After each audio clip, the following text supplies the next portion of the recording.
mengutip juga kalimat Ustaz Saiful tadi, bahwa sebenarnya kita tuh harus dengan yakin pada Allah. Kenapa yakin? Karena kalau kita nggak yakin, kayak tadi Ustaz Saiful bilang, yang nantinya kita bakal kufur.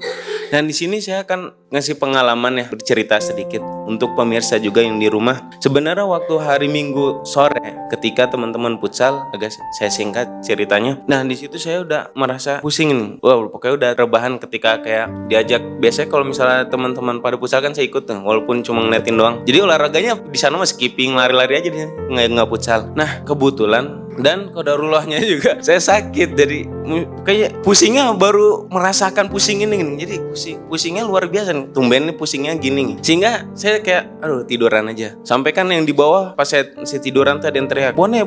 Nah itu nih bisi heri doang, makanya saya nggak waro gini. Ya makanya nggak di heroin, nggak digubris. Nah akhirnya nggak lama teriak lagi. Si Adit teriak nih, nyebut nama Abah. Aduh, langsung pas saya duduk dulu saya berpikir, Abah manggil saya ngapain ya? Oh, jangan ini mau nguruk, tau nguruk gak? Nguruk teh apa?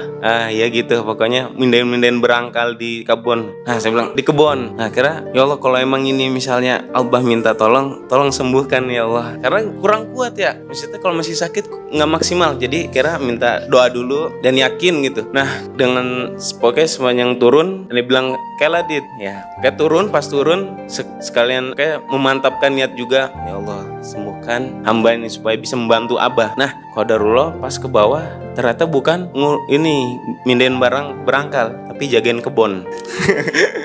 Ya karena qadarullah Abah ge pengen ke Ranca Bolang mau nganter ikan. Nah di situ kan saya sampai jam berapa nih, saya ngebayangin Ranca Bolang jauh banget ini mah, jauh dari sini. Dan Abahnya masya Allahnya naik beca gue sih. Ini saya bilang nih kapan nyampenya ini mah ya. Nah akhirnya saya kayak yakin, dan sekalian saya mengambil hikmah di sini ya. Mungkin saya mikir dulu kan bisa ya, maksudnya ini hikmah di balik ini apa gini, sehingga saya dipanggil Abah dan kira turun gitu. Dan qadarullah kan emang niatnya saya kan pengen ziyadah ya hari Minggu. Nah dan setelah sholat asar tuh saya kayak mikir, oh ini kayak nggak kuat nih ziyadah. Kira saya tidur aja, kayaknya tidur bentar sejam terbangun lagi. Tapi qadarullah nggak kan, akhirnya dipanggil Abah. Oh mungkin ini Allah pengennya saya ziyadah di kebun nih, biar nggak bablas sampai maghrib. Dan qadarullah benar, jadi saya ziyadah di kebun. Nah dari sini jadi setelah saya mikir di kebun, ternyata benar ya, maksudnya ketika kita yakin Allah pasti akan membantu kita, benar. Bukti alhamdulillah saya dapat ziyadah dan bisa setoran. Dan gak di hari itu aja, di hari Minggu itu, ternyata di hari sebelumnya, yang kata pernah saya sampaikan di kultum sebelumnya, yang ketika saya pengen ngajar ngeliat bensin bete sekarat ya, maksudnya itu kalau digoyang-goyangin motornya gak kedengeran kecelak-kecelaknya gini.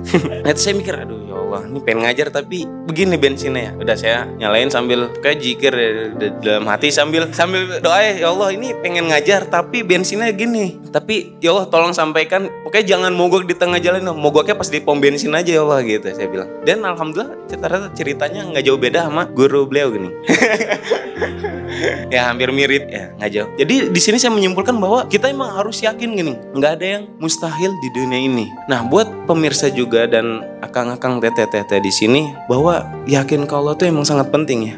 Terlebih lagi ketika misalnya yang tadi Ustadz juga sampaikan, banyak tetangga masjid tapi jarang ke masjid. Terus apalagi yang sekarang nih, yang lagi rame juga, bukan rame juga sih, maksudnya beberapa anak muda ini kalau ngepost misalnya, oh aku terlalu apa sih namanya tuh, nggak, aku terlalu masya Allah nih sehingga Allah tidak memaafkan aku. Lah ini gimana nih, dia minta ampunan tapi sudah suuzon nih ke Allah. Nah padahal di Al-Quran ya, di surat Luqman ayat ke-32. Di sini Allah telah memberikan ya, maksudnya udah memberikan gambaran. Seumpamanya nih, saya bacain aja terjemahannya ya.